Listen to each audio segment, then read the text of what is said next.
What's up, Buffs Nation, and welcome into Buffs News Weekly Live. I'm your host, Russ, and it is Thursday, December 11th, and we have breaking news for the Buffs, something that a lot of people out there have been clamoring for. And again, going back to all those people that said Coach Prime is not going to make any changes at all to this program. He's not going to do anything that he says he was going to do. When he said at the end of the season that this is the Last Supper, this is what he talked about. And we officially have news per Matt Zenith from Twitter. Okay.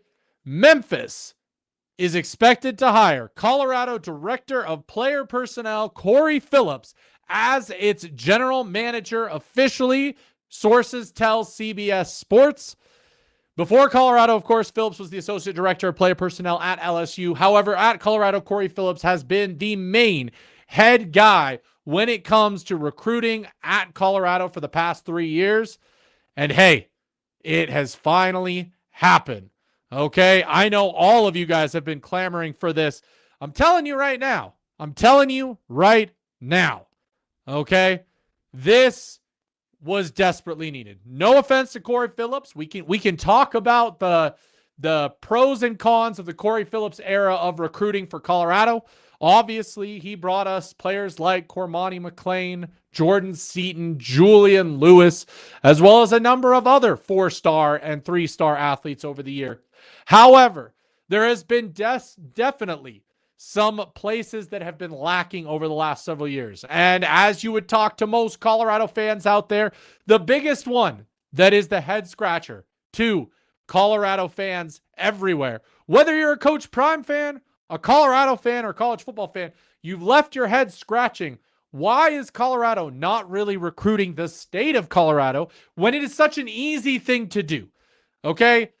Now, no matter what your opinions are on the state of Colorado football, and whether or not you believe that the recruits out of Colorado can play at a high level, it doesn't matter. The fact is that when it comes to resources for both time and finances, recruiting the state that you are located in, especially when you do not have much competition, yes, I said it, it is kind of an easy get for Colorado to add 5 to 7 guys from the state of Colorado each year. Not even that much. We haven't been even adding that much.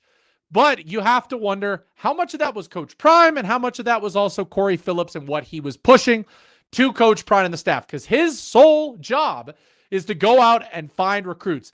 Now, Coach Prime's job is to close the deal, seal the deal, and get them to commit based on speaking to them, talking to them, building that relationship. But the head of recruiting's job is to bring you those players that you were supposed to be interested in. And now Corey Phillips is officially no longer with the Buffs, and Colorado will be looking for, most likely, because, as you know, you may not know, the recruiting staff as a whole is most likely tied to Corey Phillips as well. So I could easily see a full recruiting staff shakeup coming to Colorado now that Corey Phillips has left for Memphis, as a lot of those people who are tied to Corey Phillips will probably be joining him over at Memphis now, which means that, yet again, the people that said that Coach Prime was not going to do anything, here we are. And now I'm sure a lot of people are going to say, well, this isn't really Coach Prime's doing. No, it absolutely has Coach Prime written all over it. Because if Coach Prime wanted to retain Corey Phillips on staff, he would have retained Corey Phillips on staff. It's not like Corey Phillips is getting some massive promotion by going to Memphis. For the most part, he's getting the same position. Okay? Player personnel, the GM, yeah, they're titles, but let's be honest.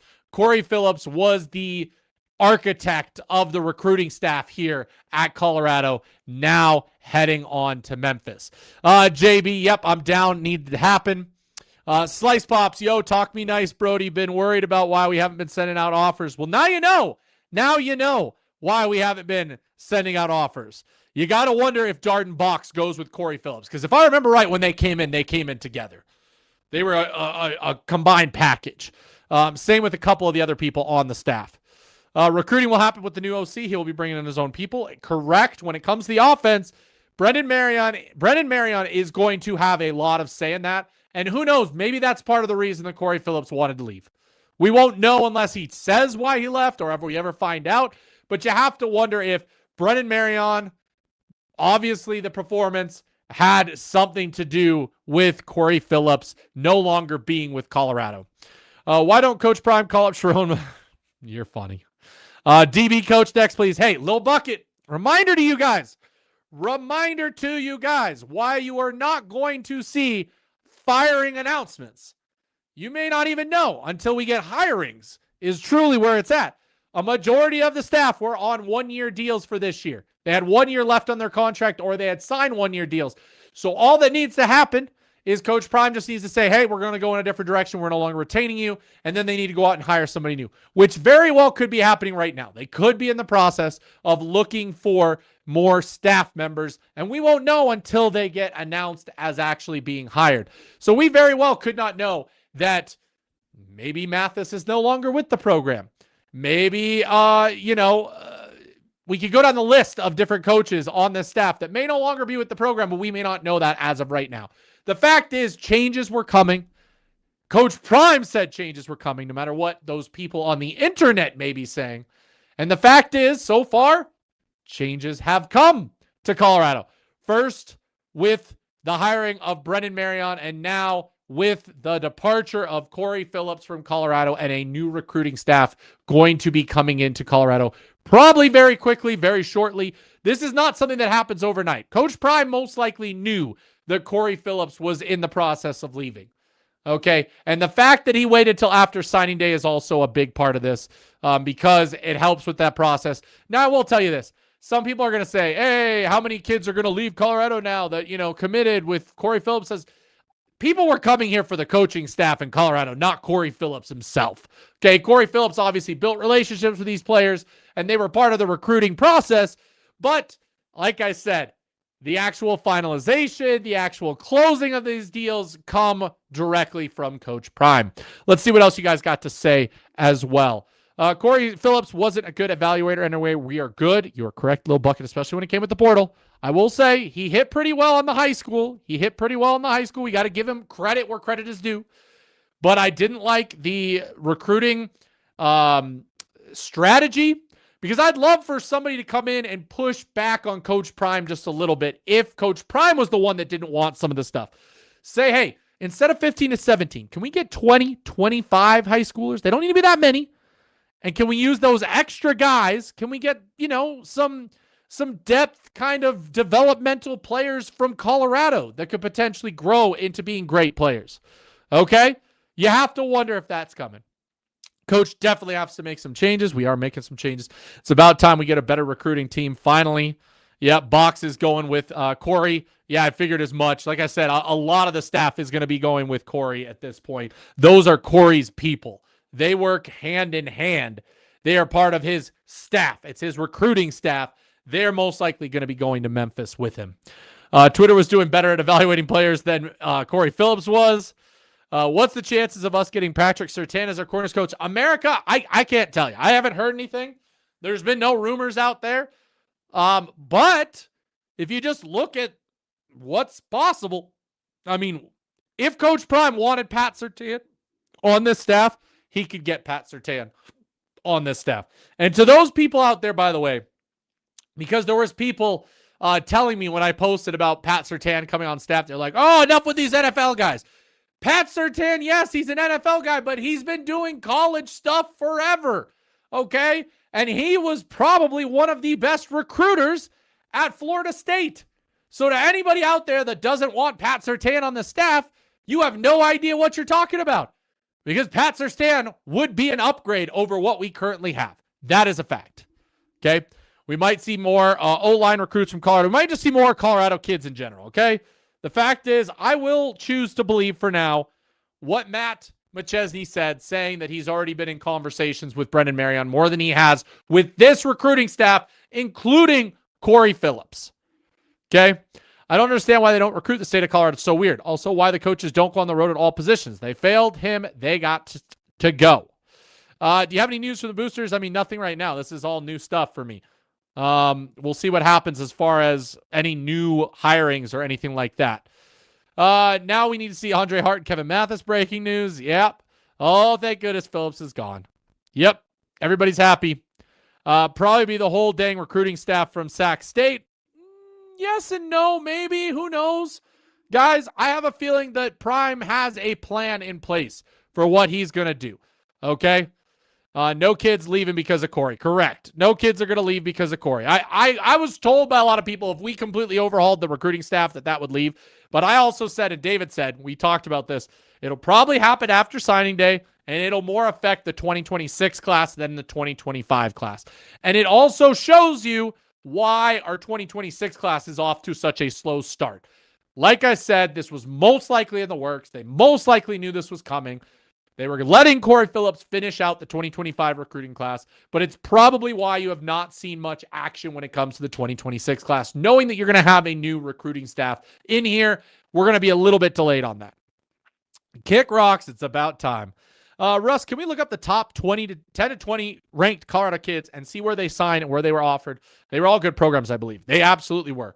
I will pull that up for you, okay? 2025 Colorado football recruiting. I will pull that up for you guys, and I will show you what that looks like. Usually the top 5 to 10 kids in Colorado end up at SEC Big Ten programs. Okay? Usually they do. Give me 1 second here. Why is it doing that? I just want state of Colorado recruiting. Sorry, guys. Let's see. There teams. Let's rank it. Okay, that's not right. Why is it not bringing this up? Football recruiting. Player rankings. High school, state of Colorado. Okay, there we go, guys. I will pull this up for you here on the screen momentarily, and you guys can see exactly what we're talking about here with CB and other people and what we're talking about. Why it doesn't make sense to me. It doesn't make sense to me why we are not doing this. Okay, so here's the 2025 rankings as far as where players are going, okay? Ty Gotch from Cherry Creek, tight end, 4-star, number 1 ranked player right now based on 24/7. He's going to BYU. Then we've got number 2 linebacker, Braylon Hodge. He's going to Oregon. T.I., okay? T.I., we talked about him. He was offered by Colorado. Colorado did try and get him for a little bit. Defensive lineman, 4-star, Washington. Deacon Schmidt, of course, we know him. Inside O-line, 3-star, Oklahoma. Here's the really bad one. Torrey Davis, okay? Athlete, safety from Fairview High School, which, by the way, is only 10 minutes away from CU's campus. He is going to Texas. Oliver Miller, offensive tackle, 3-star, Kansas State. Mason Bonner, tight end, Michigan. Okay? Camden Jensen, tight end, UCLA. Maxwell Lovett, wide receiver, Kansas State. Cannon Smith, offensive tackle, USC. Offensive tackle Mason Bandhauer, Iowa State. Jaden Fox, running back, 3-star, UCLA. Then we've got Cal Vandy, UCLA, Utah State, West Virginia. You go all the way down to 18th, Josiah Manu, offensive tackle. He is our only Colorado commit in this class. And then you get started to get to some lower level teams, okay? So outside of that, fine. But your top 5, top 8, top 10 are going to top ranking schools. Now, here's what's even crazier. If we go, that's 2026, by the way. Just realized we're on 2026. 2025 as well. Okay, here is 2025 that just committed. And let's get Colorado pulled up. Tanner Turch, the top person in the last year's commitment class, athlete, Nebraska. San Diego State. Colorado, we did get the number 3 with Zane D'Souza, so a little better. But we've got an offensive tackle, Utah. Offensive tackle, Wake Forest. Safety, Washington State. Charlotte, Nevada Air Force. Now you're getting, okay, so 2025, not as nice as the prior years. 2024, which Colorado should have been a part of, if we're being honest. Okay, you got a Tennessee, Gage Ginther, who, by the way, is playing pretty well for Tennessee and is going to be a part of their future now. He's ready to go. Gage Ginther went to Tennessee. He probably should have been the number one. I don't know why Dagan Myers was the number one safety out of Colorado State. 4-star. I think they definitely messed that up. But you guys can see what I'm talking about here. Lots of Nebraska guys, by the way, in this class. So the fact is, there's no point not to. Because the reason why I say there's no point not to, guys, is because it does not take a lot of time, effort, or energy, okay, to do this. It does not take a lot of time and effort, okay? Corey Phillips was all talk, no action. Appreciate David coming by, okay? 18th player in the state, the only guy we're getting. That's pretty embarrassing. Yeah, I get it. I do. I get it. I'm speaking into existence. We're going 12-0. Okay, my bro and Pastor Rev, what's good? Well, there we go. Rev in the house. Rev in the house. Don't need to rebuild. Just add the pieces that we believe we move in the right direction. I agree with that. That kills me that Nebraska is getting who they are. Care more about fighting with incels on Twitter than to drive to Fairview High School, which is 10 minutes down the road. Torrey Davis, an absolute travesty that this team did not get. Okay. Yep, Brian, we've got a recruiting change. That's right. We are here. Clay Farmer, I think Coach Hart will take over Corey's spot. I could see that, Clay. I could see that. You know, let's be honest. Can we be honest with ourselves right now? That, I mean, Corey, Coach Hart is not that bad when it comes to high school recruiting. Okay? Now, transfer portal a little bit different, so I don't know if I fully love it. But Clay, I like the thought process. Russ, if you had to choose one position to go all in on the portal, which would you choose? Oh, I'll tell you. Easy. Defensive line. Done. Interior, defensive line, defensive tackle. Okay? That is absolutely the number one thing that needs to go in the portal and needs to be a priority because you can't get that size out of high school anyway. Okay? So it's not that big of a deal. And that absolutely destroyed us this year. It's number two, very close second would be linebacker. Number two would be linebacker. I mean, Dre knows too. David knows too. Those are the two positions that you can't necessarily get starters out of high school. You need somebody out of the portal. This was massive. We do. We need 2 Chidozes for next season. We need size. We need the ability to hold down their blocks, to hold double teams, and to help penetrate and get a little bit of push up front when it comes to the running defense. Absolutely. And Andy, I'm with you right here. I want him.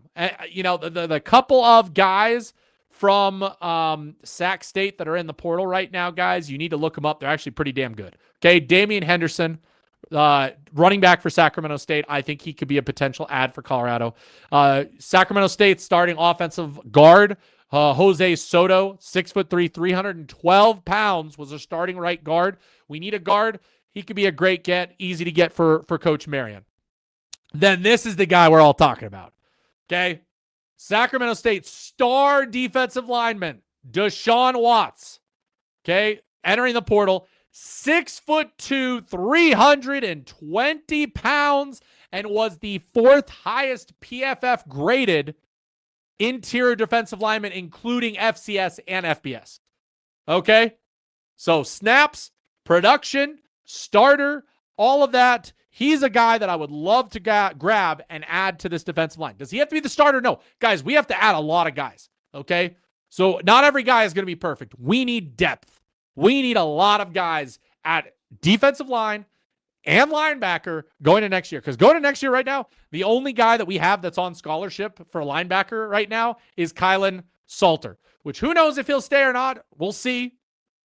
But then it's just walk-ons and our freshmen that we added. Absolutely crazy stuff.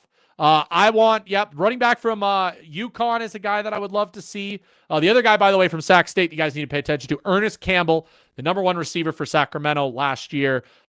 Dude is like an older, more mature version of like Quentin Gibson. Okay, and he absolutely crushed it in Brendan Marion's offense, and he will be entering the portal as well. Ernest Campbell, absolutely someone you need to pay attention to. He is definitely there. Prime can get those Michigan players, right? Well, Michigan, we can talk about the controversy there. I've got to talk about that. We also have not been on the air since to go a little bit deeper into the private equity deal that Utah just entered in and why that is not good news for college football, by the way. For those of you wondering, my take on that, if you have not. We need Pat Surtain Sr. Yes. Go with Livingston. We need a linebacker coach, a great running back coach. Absolutely, John, you were absolutely right. Pat Surtain is a must. I want him here. And why would he not want to come to Colorado, to coach at Colorado, and to also be in the same state as your son, who's playing professional football for the Denver Broncos? So on Sundays, he can go watch his son. You know, it's a couple hours. It's an hour drive down to Denver, hour drive back up, go watch the games. It's not going to hurt his job, guys. And he could get to see his son play football, as well as bring his extremely talented abilities to not only coach DBs, but to also recruit DBs. Okay? Take all the sack players. I want to see Big 12 teams just murk CU every week. No, we're not taking all of them. We're going to take like their 5 best players. Their 5 best players will add great depth at Colorado. I didn't say add their whole darn roster. There's literally 5 players at Sac State that I want to see on this roster. I think Ray Lewis will replace Hart. If he does, I will run from St. Louis to Boulder and make Snow Angels on Folsom Field. Clay, I would love to see that. Please record that. Watt at 36 tackles. See what I mean, Dave? See what I mean, people? Okay. Deshaun Watts as a interior defensive lineman, 36 tackles. That's insane numbers. We want to talk about production. That is absolutely insane. And in fact, he is their best defensive player. Okay. If we add Sacramento State's best defensive player, best offensive player in Ernest Campbell, like that will make a difference, guys. It will. Okay. There's plenty of FCS players that make the transition to FBS ball who are the best players there. They may not become the best players at Power 4, but they will become solid players. Solid players. Okay. Coach Dre, you hear who Sac State is going after? Oh, for their coaching staff. I saw a really interesting thing. Deshaun Jackson, I think, is their number 1 target to steal him away from Delaware. Delaware State, I should say. But Delaware, you know what I mean? I'd be so surprised Kalen State, they're going to ban the Salter name from Colorado after this past season. I love it. I'm praying Dan Lanning leaves Oregon for Michigan. You know who I think should leave for Michigan? And part of me is like, yes, I would love that to happen. But it is a match made in heaven who should take the Michigan job, guys. Kenny Dillingham should absolutely take the Michigan job. Michigan should do whatever it takes to get Kenny Dillingham away from ASU. They're losing their quarterback.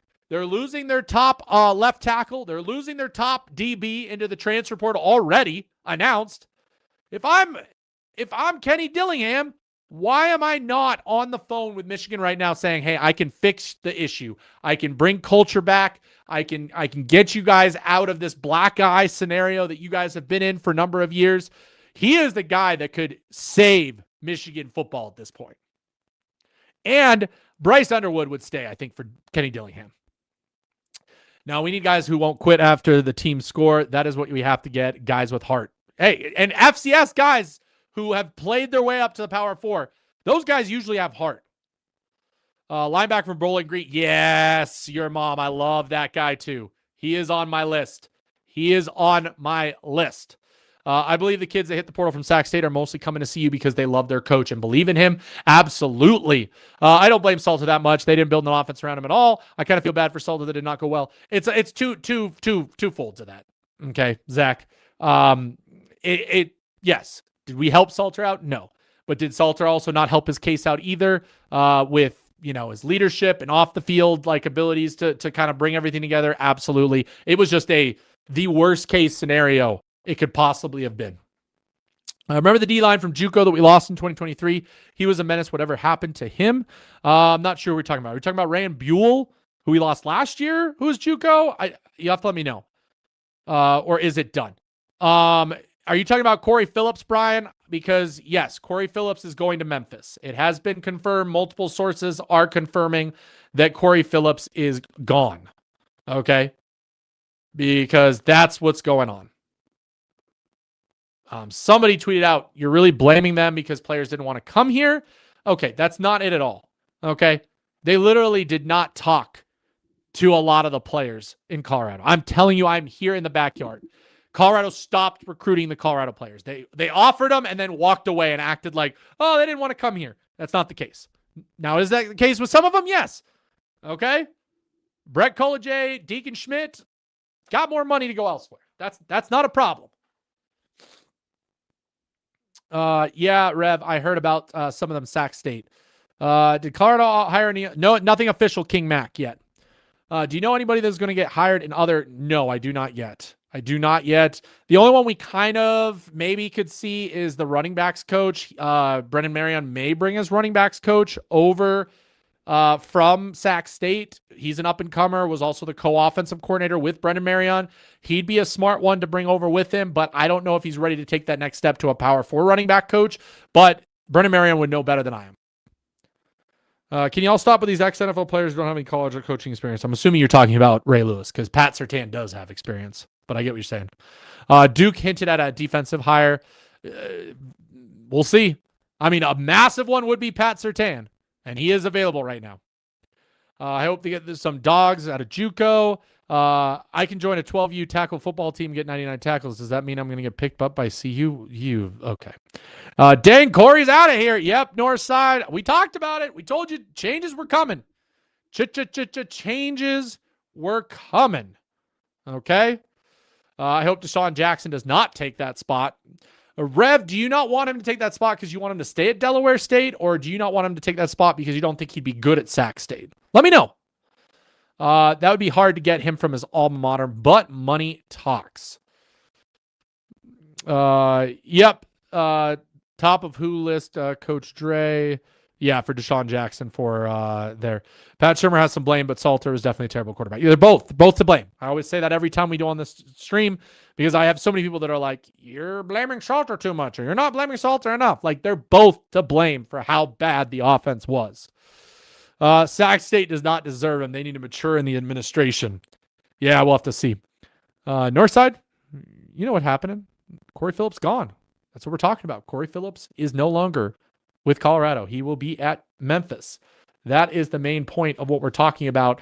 And then also discussing what could potentially else be changing for Colorado. Dillingham, a Michigan man. See, I think Dillingham, here's the thing, Joseph. I think that's why you didn't see anybody get fired this year. Okay. Coach Prime's trying to help these guys out that he wants gone by helping them land on their feet and putting them in a position to go elsewhere and have some kind of job so that they're not just jobless, you know? He was too good for these in-state kids. Well, Brian Kelly to Michigan. I know that's the one that's been brought up a lot. If I'm Michigan, though, Kenny Dillingham is my number one choice. Kenny Dillingham is my number one choice. And by the way, it looks like On Three Rivals agrees with me. JD Pickell is also saying that Kenny Dillingham should absolutely be the person they go after. I think that's a perfect match made in heaven. Maybe Brendan Marion bringing his guys to add the recruit staff very well could be. They never really even tried recruiting in state. Correct, Johnny. I don't know why some people seem to think that they did or seem to believe they did. I know for a fact they offered kids, but they did not recruit them hard at all. Brian Kelly to Michigan would be hilarious. I know that would be a terrible hire for Michigan, if I'm being honest. Northside maybe, but doesn't know right now. Oh, maybe. Oh, for Brendan Marion. Yeah. Sac State would be an upgrade for Deshaun Jackson. Russ, who do you think? See, I don't know.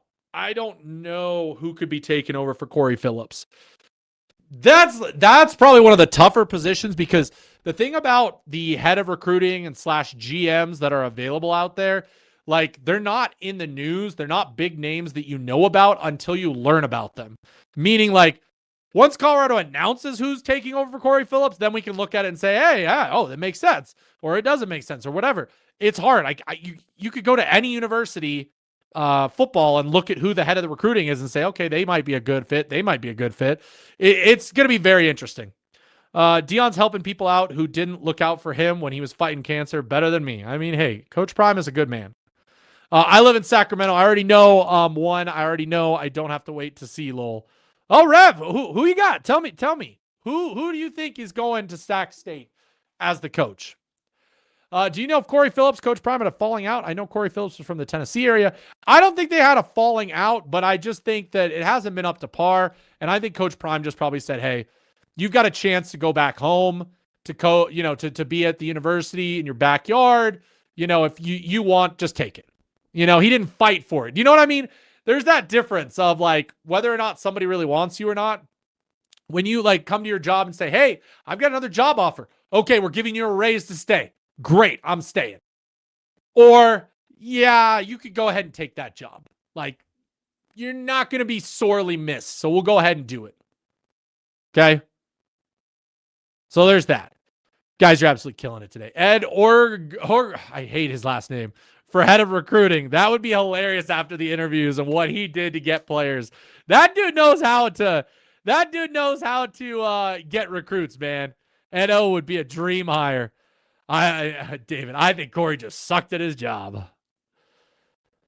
Look, Prime need to hire some D2, D3, or JUCO evaluators because at that level, you have to do more evaluating development. That's true. Former NFL GM, I don't think that works. I don't think that works at the college level. I mean, former like NFL scout, like if somebody was a really good scout, they might be good. GM a little bit. I don't know. It's tough.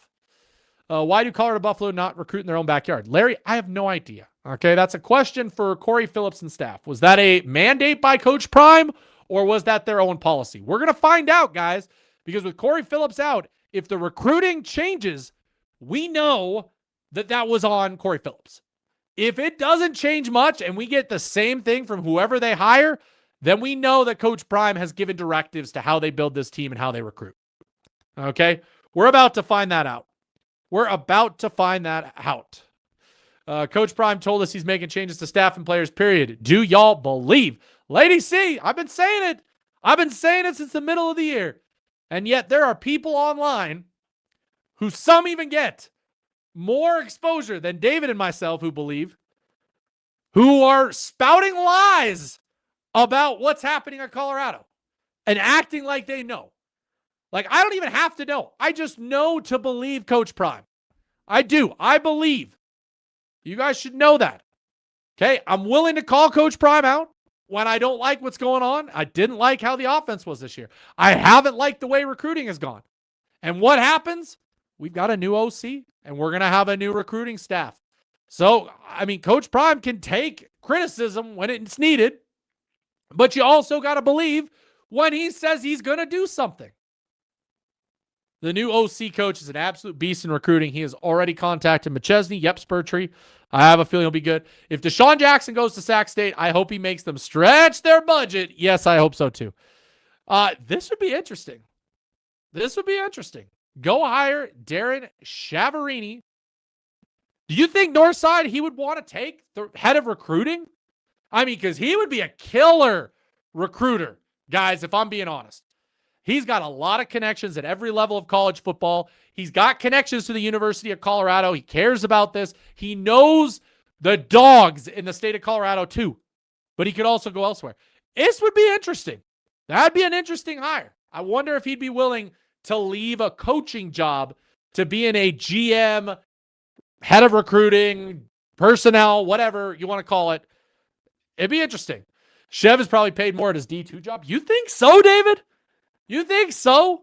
I don't know.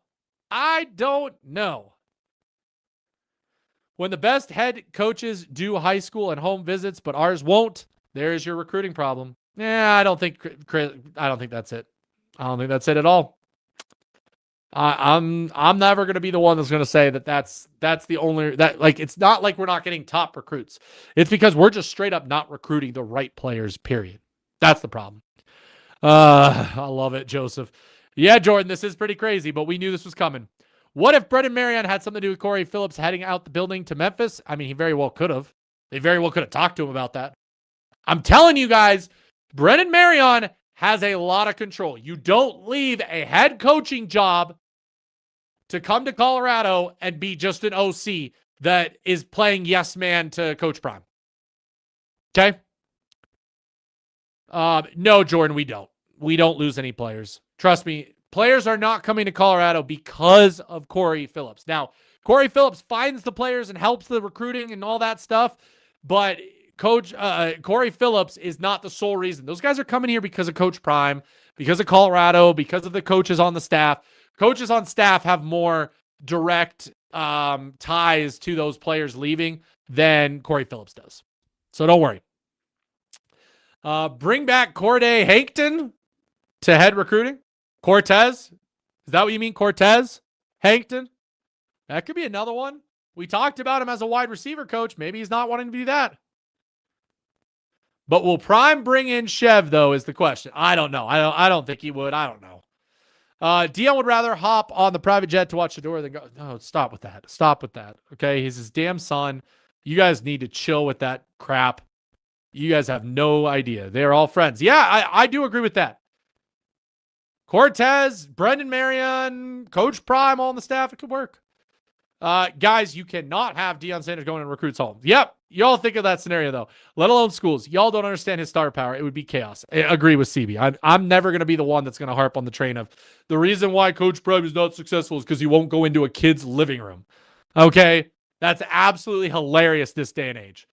So tell me, as a kid, would you prefer Coach Prime to come in your living room, or would you prefer an all-expenses paid trip with a red carpet thrown out to Boulder, Colorado, to see Coach Prime here in Boulder and get to see the university? I'm sorry. If I'm a kid, I'd prefer that over staying at my house, in backwater Florida or Alabama and having Coach Prime walk in my living room to just say, hey, I want you.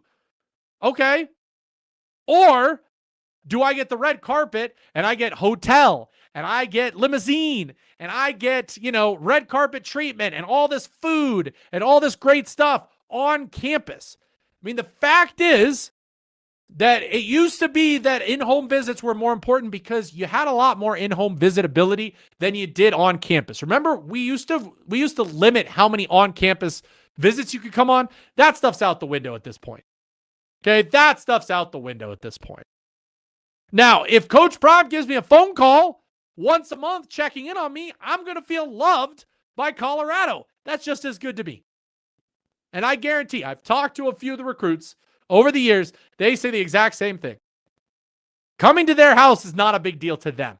Okay, it might be to the parents more than maybe that's what you guys are thinking about, but it's not that.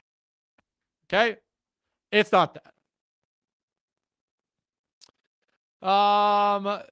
Yes, that initial relationship, but I don't think it's going to mean that O's going to leave to go to Memphis at this point. I don't. Let's see. Colorado has money. Nobody coming there. Need money. I'm not sure what you're trying to say there. We didn't hire Matt as the O-line coach. He just does not. As bad as people will take it, I just don't think Matt's personality meshes with Coach Prime and what he's trying to do. It's just the case. Not to mention that Matt had already said he didn't want to leave his job at his gym. So he wanted to do kind of a hybrid coaching thing. That can't happen either. He'd have to leave his gym in order to be O-line coach officially at Colorado. And same with the people that want to say this stuff. Okay. He got offered some kind of position and he said he turned it down because he wanted to be remote and the team didn't want him to be remote. He doesn't actually want that job. It's not going to change. Coach Prime loves recruiting out of the South. We all know where 70% of the dogs are at. And Brendan, I completely agree with you. I'm not saying you don't recruit out of the South.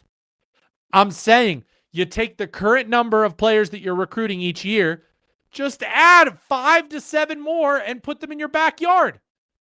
We would be in much better position depth-wise and having people. Now, yes, are people going to leave and come and go? Yes. We literally had 11 scholarships that were unused. You couldn't tell me that we couldn't have added 5 guys from the state of Colorado and given them a scholarship to be on this team, and that wouldn't have gone to waste. I mean, tell me how that would have gone to waste. Corday recruited Louisiana exclusively for Mel Tucker. Ooh, they have that connection. He waited till after Colorado's offseason to see his son. Stop the shenanigans. Yeah, that's what I don't get. Not to mention it's a Sunday, guys. Literally, you can go in and out less than 24 hours. 24 hours is not going to make a difference. That's why I said, if we somehow were able to attract Pat Surtain onto this coaching staff, I'm fine with him going on Sundays to watch his son play at the Broncos. It's a couple of hours a day. Like, who the heck cares? Yep, I'd agree with that. What makes Kurt so good at Indiana? He's been at all levels of college football, D2, G5, now Power 4. He had to develop, and he knows what to look for in those type of guys. School didn't want Matt at the school, that too. I'm glad this happened. The recruiting hasn't been that great, but if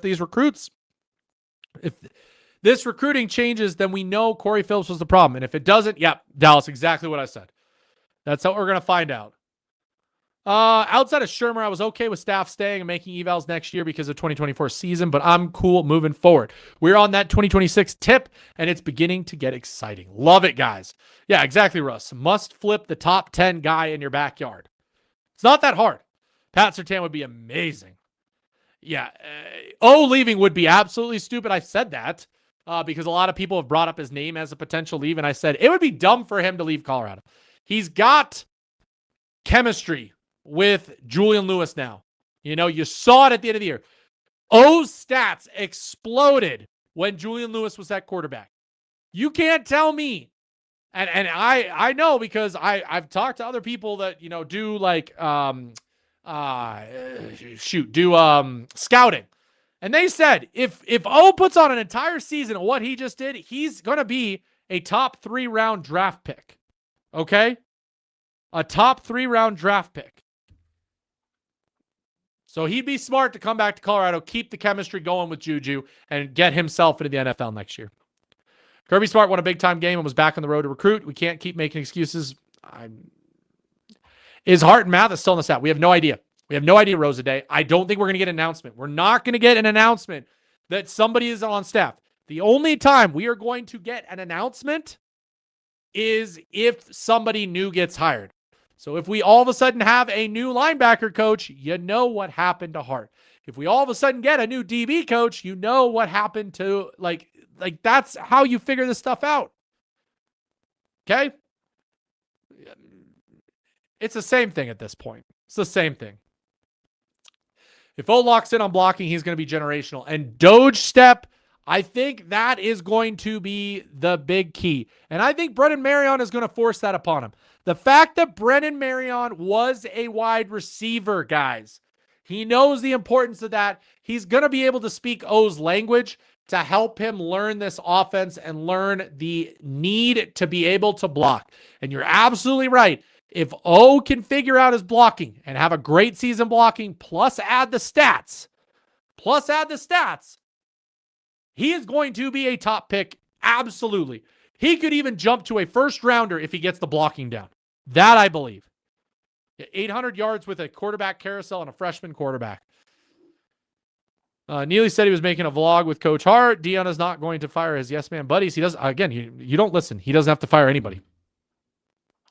Top 30 high school players in Colorado are leaving the state. Absolutely ridiculous. Well, Spurtree, I mean, top 30 is not that great. Top 10 is what you need to focus on. We need to get the top 10. Y'all don't know who Marion is, right? I don't know what you're saying, Major. Oh, yes, we've been talking about that. Trust me. We have been since the moment. So when I had our hype stream when Brennan Marion got hired, the biggest thing we talked about was Marion's ability to recruit. So you know that he's going to play a part in this. And again, I'm hoping that we see a difference in a difference in recruiting philosophy. I truly do. I hope that we see that. Okay? So, like I said, I mean, I at the top of the show, if you've already missed it, I gave my props to Corey Phillips where it was due. Okay? It wasn't perfect. He had some great moments. There were some other things that were a little questionable. We've been talking about those questionable things. Okay? I appreciate what Corey brought to this team. I wish him well at Memphis. Okay? And now we move forward and we get excited for who is going to be coming in here to take over the recruiting at Colorado. Okay? Good for Corey. I believe he was leaving anyway because he's from Tennessee. He's at home now. Yep. Agreed. Chief, I'm happy for him. I'm happy he got to go home. Yeah, I agree. But, you know, he holds on to scholarships for hardworking walk-ons. He's not big on high school recruiting. He's been that way for years. I get it, Brendan. But I think it's the one thing he can maybe afford to change. And I think this year showed that. And I'm hoping that a little bit that might change. Because if you look at our roster as it's constructed right now, we're losing way too many people and not going to have people to back it up. And what's crazy is when he does recruit high schoolers, they're great. They're great. They're cornerstones. They make an impact. I get what he's saying. But, adding a couple is not going to hurt anything. He's going to bring some dogs out of that portal, that's for sure. Y'all talking to a Colorado Raised. Yes, CU is good players, but there are dogs everywhere. I mean, everywhere. Yeah. Yeah, there are. Absolutely. I didn't find Corey Phillips to be very good. We do need a complete recruiting staff overhaul. Oh, appreciate you, Zach. Hit that like button, guys. We are almost to 600 people. If you are watching over on Twitter right now, you're watching completely free, easy, all of that stuff. That's why I still do it. I love still putting this on for my Twitter followers, but please, it would mean massive amount if you jumped over to YouTube to watch the video.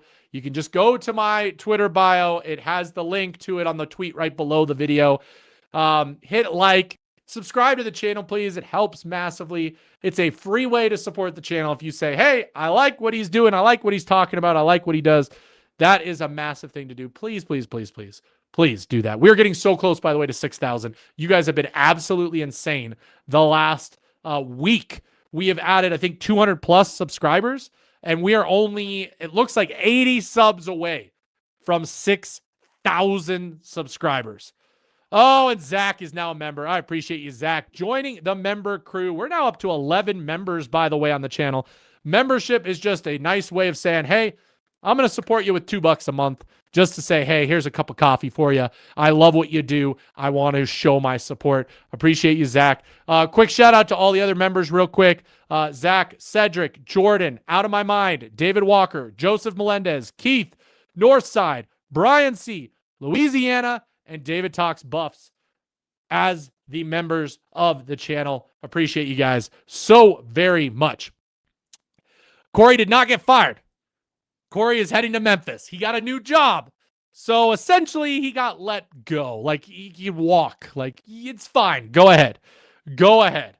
But I think a lot of you guys are definitely happy, definitely excited for this. Corey got that job at his own before the season was over. He lives in Memphis, wanted to go home. Yeah, I get that. But, Chief, I'm just saying, admit the fact that, I mean, if Coach Prime really wanted to keep him, he could have said, hey, I'm going to offer you a raise. I'm going to do this. Like, I get going home is one thing, but I also know that a little bit is Coach Prime and him probably had a conversation, said, hey, I'm thinking we might need to go in a different direction. I hear you have this job opportunity. I think it would be best for you to pursue that, and I will do everything I can to help you get that job, and we're going to do fine. So he didn't get fired. He didn't get fired. He got a job offer. He changed jobs. Just know, Corey did not get fired. I told you that so many times. All these people. Pat Shurmur, by the way, did not get fired, guys. He did not get fired. His contract expired and they did not renew. And by the way, several other staff members on this team do not have contracts right now. So unless we re-up their contracts and sign them to new deals, they could also be let go without being fired. Okay? So that's what's going on. I appreciate you, Eric, as always.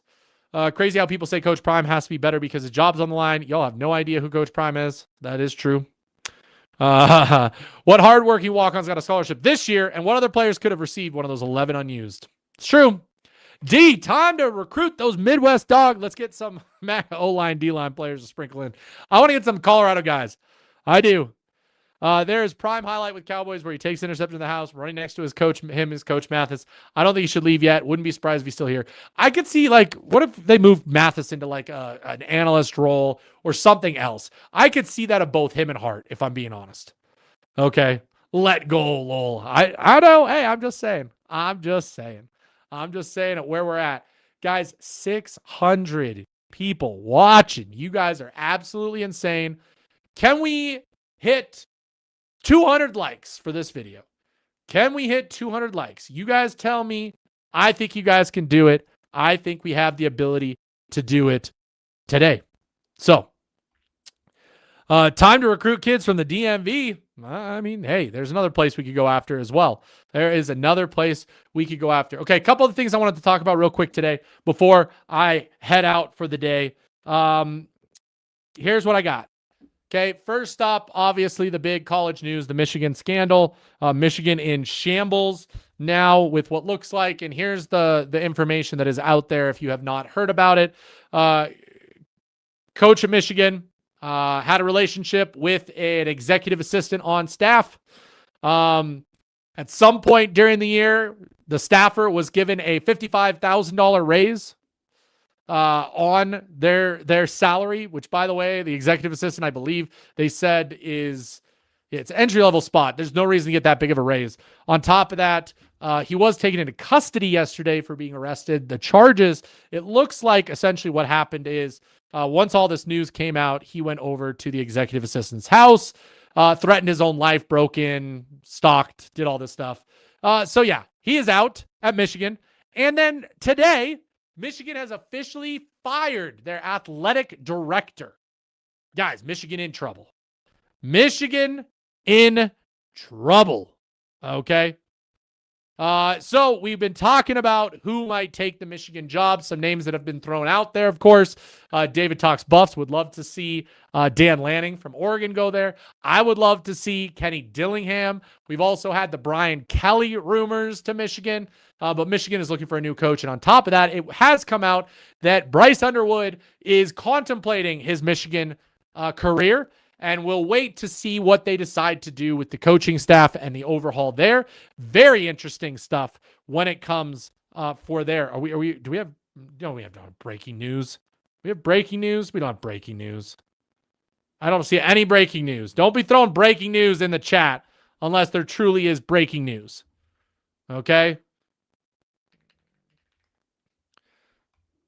Because I've seen 3 people. Yeah, you're going to get banned. You're going to get banned. Okay? So it looks like yesterday something about DeBoer for Michigan. I don't see any official thing about that. Okay? I don't see any official thing. Don't be doing that. Yeah, this stuff is crazy. Absolutely crazy. What's good, TMFB? Appreciate you. Guys, the other bit of news, of course, I want to talk about this because if you've been following this channel for a long time, 600 people, you may not know this. My day-to-day background is in finance. Okay, I have a master's in finance degree. I've worked at banks. I've worked at investment firms. I currently work for a company doing some accounting work that does fall under private equity. The Utah Utes have officially announced a deal where they are going to break off part of the athletic department and create a for-profit entity that will be shared between the university and a private equity firm, as well as stakeholders that they will be selling stakes of the new company to. Now, when this was announced, immediately my head just kind of exploded for it, and not in a good way, because it does not make sense to me. Now, a little bit more details about it. I want to read off the article to let you guys know kind of the background. Because again, I've been seeing a lot of people already come out and say, oh, Colorado needs to immediately get on this and get a private equity deal in place. More teams are going to follow. That's probably true. More teams will probably follow in the private equity space. But that may not be a good thing when it comes to the private equity guys. Okay? It truthfully may not be a good thing. And you may not want to rush into something that you are not sure of. Okay? And here's why. Let me pull up the article really quickly, guys, because I want to make sure I get the details exactly right for you guys, and I will explain to you why that is such a big deal. Okay? Here's the article. Perfect. Okay. So let me read it to you guys a little bit. I'm just going to hit the highlights. Okay. So the new venture is expected to generate as much or more than $500 million in capital. Capital, by the way, for those of you that want to know what capital is, because I've been asked this question too. I've been asked the question of, so they're going to get $500 million over a certain number of years. What is that? No. Capital is an influx right up front. It's saying we're going to take all this money and give it to you right now so that you can make yourself a better organization. But here's the key that people keep forgetting. This is not a loan. This is not a donation. This is not a sponsorship. What private equity expects in return is they expect profits, and then they expect in a certain number of time to be able to sell and not only get their capital back, but make a lot of money. Okay? Make a lot of money. And this is it. Northside gets it. So here we go. I'm going to keep going through this. Okay? The endeavor with Otro Capital, who is a New York private equity firm. Okay? 9-figure infusion of cash. Okay, they're creating a new independent offshoot of the athletic department for profit. Which again, I'm so confused how this is even working. But it's going to be called Utah Brands Entertainment LLC, and it is the whole athletic department, not just football. Okay, that's going to be key to another reason why I said this is not going to be a good thing. The university says they retain major ownership, which I don't get how a nonprofit can retain ownership in a for-profit entity that's going to drastically affect them directly, but who knows? I don't know the laws when it comes to that, but it just seems completely wrong to me. Otro marries the capital infusion with a team of experienced operators. So while the university retains majority ownership, Otro is bringing in their own guys to help operate this. A president from outside the university will preside over the company and report to the board, chaired by the Utah athletic director, with seats for trustees and Otro executives. So again, they keep wanting to say that the university maintains and retains ownership. It does not sound like that, okay? I know how this works with private equity. Now listen to this, okay? Where is the part that I want to get to that I read? It talks about the other schools that are looking at this. The Big 12 has looked into private equity for the conference, which honestly I'd be more happy with the conference getting private equity than individual teams like this. Okay. What I wanted to find is the timeline here. Okay. Because Otro's been investing in that. I saw in one of the articles that it talked about the timeline for the partnership to be between 5 to 7 years. Correct me if I'm wrong. Maybe I read that incorrect somewhere. But most of the time, private equity has a timeline that they say they want to get out. So the goal of private equity is not to win football, by the way. The goal of private equity is not to care to traditions. It's not to care about fans. It's not to care about any of that. Private equity's sole responsibility is to make as much money as quickly as possible and then sell for a bigger profit. Okay? And this is the key.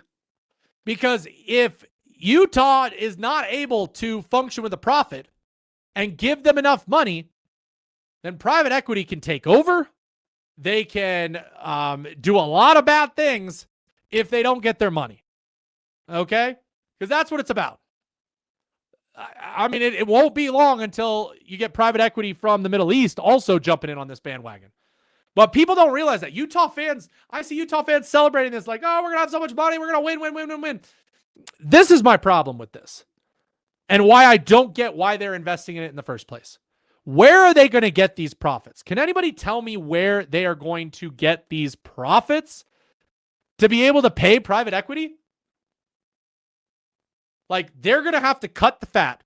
So when I said that this is the athletic department and not just football, guys out there that nobody seems to be talking about, what's going to stop the private equity firm from saying that non-revenue sports should be eliminated? You know? Rose, tuition cannot cover the private equity. It's not the university's profit. It's the athletic department's profit on its own. Athletic department's profit on its own. That's why, again, this is crazy. The university cannot pay that out. The university cannot, raise tuition and give it over to private equity. It has to come from the athletic department because it's now a separate entity entirely, because that's how they're able to get away with this whole profit and non-profit. But I still think it's crazy that they're part of it. Football season only has 3 months where the money's coming after football. Yep.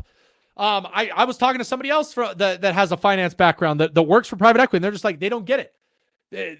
It's not like athletic departments are that profitable even when they are. I mean, obviously, Colorado, in the whole deficit-wise for the athletics, $27 million, and that's if you just take the normal athletics and look at the profits there and revenue. Ohio State, one of the best programs in the country, $37 million in the hole.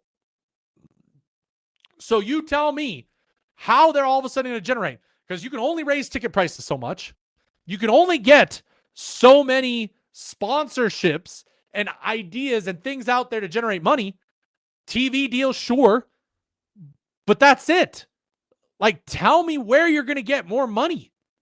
Like, I don't get it. It makes LIV football. It will be soon enough. Just wait until private equity starts liquidating public assets to cover losses. Yes. Like, if you guys know anything about finance and what private equity does, I mean, Non-rev sports, goodbye. If I'm at Utah right now and I play any other sport, I'm in the transfer portal heading to another school as soon as possible because it's most likely going to happen that at some point your sport is going to get cut. Like, by the way, Michigan's a good example of this. How much money did Michigan throw into football? Huh? This year. Did that get them anywhere? Are they in the national championship game? Are they winning a national championship?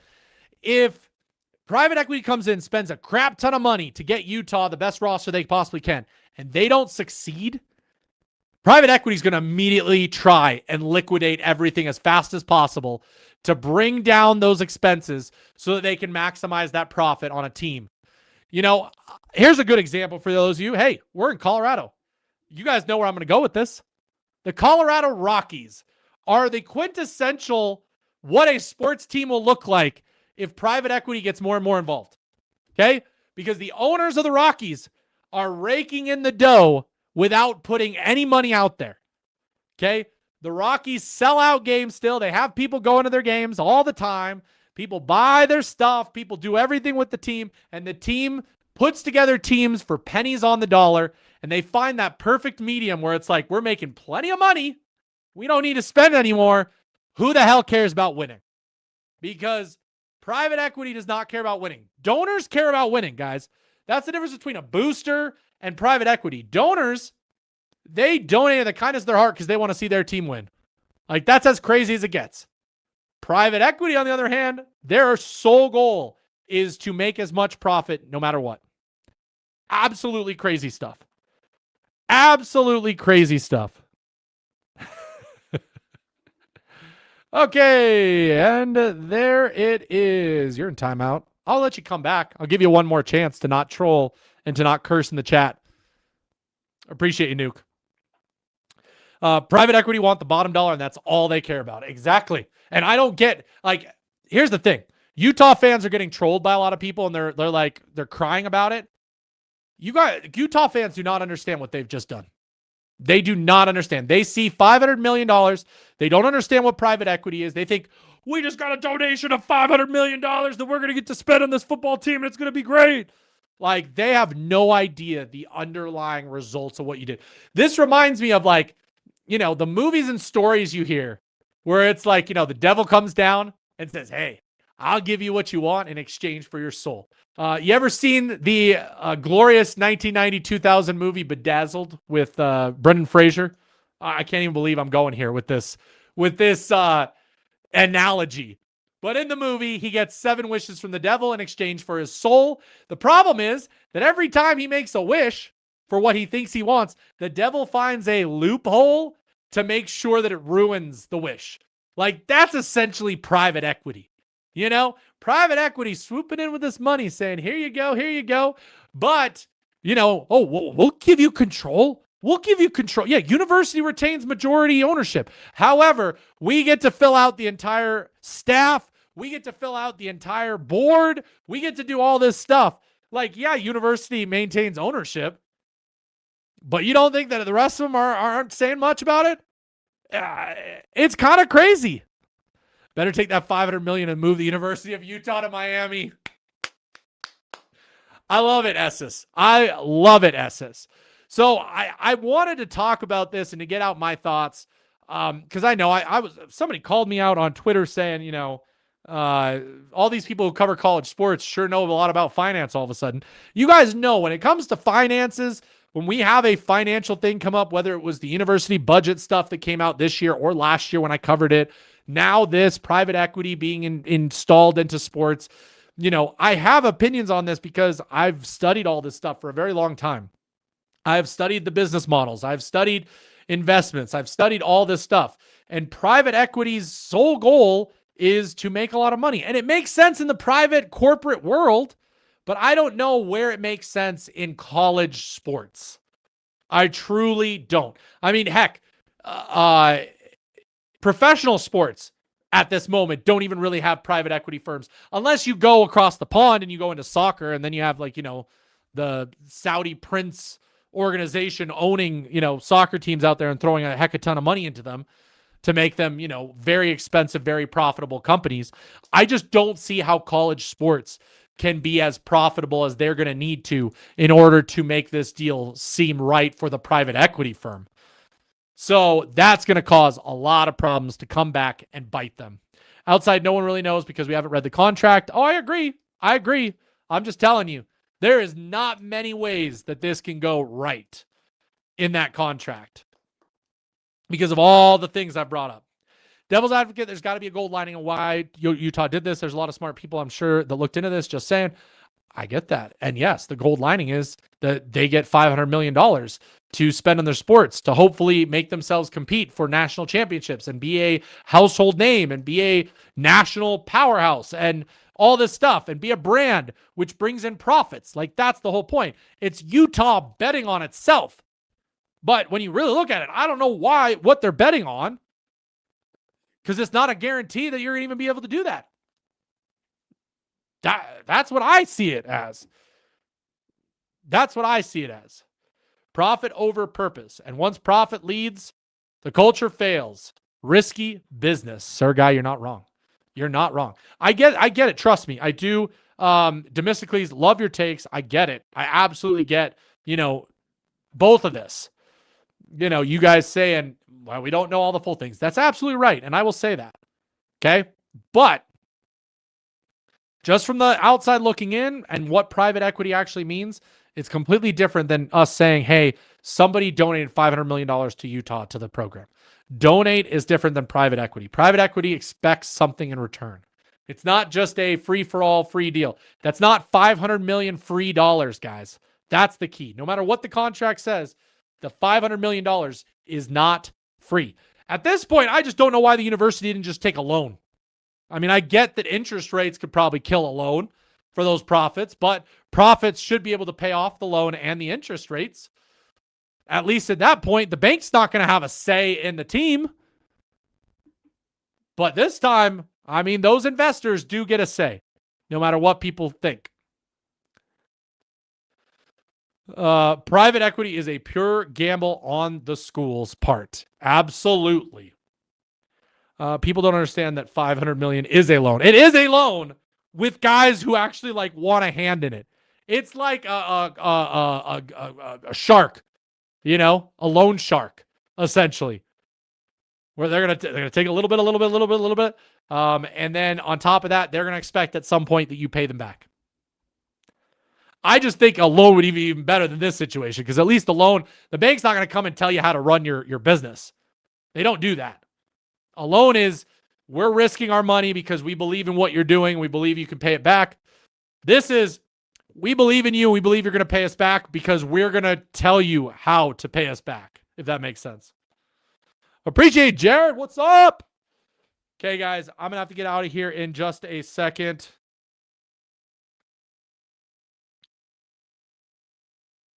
But I do appreciate you guys. Over 600 people watching. Okay, 600 people watching you.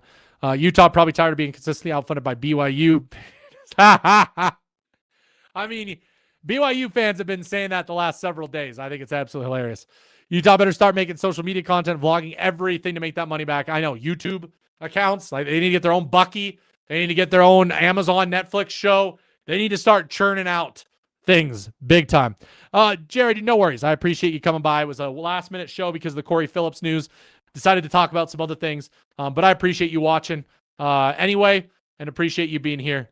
I bet they're thinking the Pepsi, Coke, KFC, Subway ads. Jersey just needs to be covered in ads. Helmet needs to be covered in ads at this point. They're going to need every revenue stream possible. Okay, guys, thank you so much for being here. I'm going to head out for the day. I appreciate you for this impromptu stream. We are up to 5,920 subscribers, guys.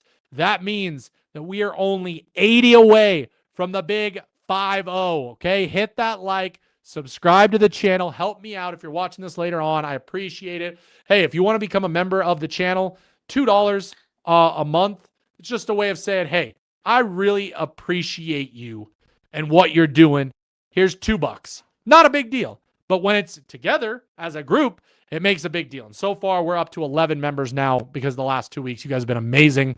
Hit the like, subscribe. I'll see you next time for Buffs News Weekly Live. I'm Russ. Sco Buffs.